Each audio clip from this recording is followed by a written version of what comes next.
ইতিহাস হয়তোবা তাকে ভুলে গেছে এবং যিনি ছিলেন একজনের কোরআনের হাফেজা, যার বুকে ধারণ করেছিলেন পবিত্র কোরআনের 30টি পারা।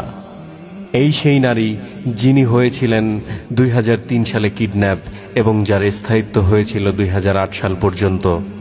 পরবর্তীতে তাকে নিয়ে যাওয়া হয় আমেরিকান টর্চার ছেলে এবং সেখান থেকে তার উপর চলে পাশবিক নির্যাতন ও মানসিক নির্যাতন।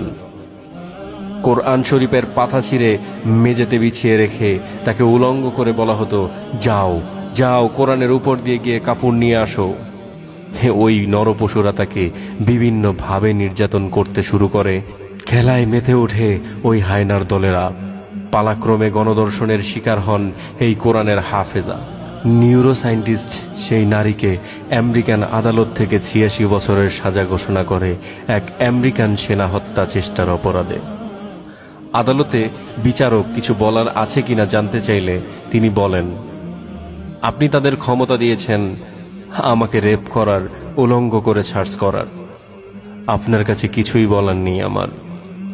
আমি আমার আল্লাহ অর্থাৎ আমার রবের কাছে যেই বলবো যা বলার। আমি তো সেদিনে মরে গেছি যেদিন আমাকে প্রথমবার ধর্ষণ করা হয়েছিল। আমাকে ছেড়ে দিন, আমাকে আমার দেশে যেতে দিন। মূলত তার অপরাধটি ছিল এই, তিনি একজন কোরআনের হাফেজা।